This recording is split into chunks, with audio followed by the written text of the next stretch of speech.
AS17 1 minute में पसंद आए तो एक लाइक एक सब्सक्राइब एंड में कर देना। मई 26 सी एंटर एडवांस अकाउंट्स। ये कमाल है हमारी ट्रिगर बुक का। 29 पेज में 29 एस पाने के लिए ऊपर दिए गए नंबर पर डीएम जरूर करना।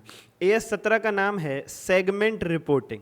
बिजनेस के अलग अलग सेगमेंट्स की रिपोर्टिंग यानी अकाउंटिंग प्रेजेंटेशन अलग अलग होगी अगर कोई भी सेगमेंट इन तीन में से किसी भी एक शर्त में फंस जाता है। पहली शर्त, अगर उस सेगमेंट का revenue total revenue of all segments के 10% के बराबर या उससे ज्यादा है तो वो बन जाएगा रिपोर्टेबल सेगमेंट, उसको अलग से रिपोर्ट करना पड़ेगा। या फिर अगर किसी सेगमेंट के assets total assets of all segments के 10% के बराबर या उससे ज्यादा हैं तो वो बन जाएगा रिपोर्टेबल सेगमेंट। या फिर एक शर्त और है बच्चा पार्टी, एक कंडीशन और है फंसाने के लिए, क्या?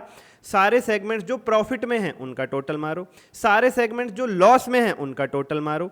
टोटल प्रॉफिट टोटल लॉस में से जो भी हाई फिगर है उसे उठा लो, उसका 10% निकाल लो। अब ये जो फिगर आई है इस फिगर के बराबर या इससे ज्यादा किसी भी सेगमेंट का चाहे प्रॉफिट हो चाहे लॉस हो वो बन जाएगा रिपोर्टेबल। तीनों में से किसी भी एक में शर्त में फंस गए तो आप बन गए रिपोर्टेबल। तीनों में भी नहीं फंसे तो आपको अलग से रिपोर्ट करने की जरूरत नहीं है। लेकिन तीनों शर्तों में ना फंसने के बावजूद भी एक नॉन रिपोर्टेबल सेगमेंट को रिपोर्टेबल बनाया जा सकता है अगर मैनेजमेंट चाहे तो, या फिर अभी तक 75% एक्सटर्नल रेवेन्यू रिपोर्ट नहीं हुआ है, यानी जो तीन शर्तों में फंसे हैं सेगमेंट्स उन सेगमेंट्स का एक्सटर्नल रेवेन्यू जो है वो total revenue of all segments के 75% से कम है, या फिर ये रिपोर्टेबल सेगमेंट था पिछले साल तो करंट ईयर में भी आप इसे रिपोर्टेबल बना दोगे। तीन शर्तों में फंसने की वजह से ही रिपोर्टेबल था पिछले साल तो करंट ईयर में ऑटोमेटिकली रिपोर्टेबल बन जाएगा। एक लाइक एक सब्सक्राइब कीजिए, धन्यवाद।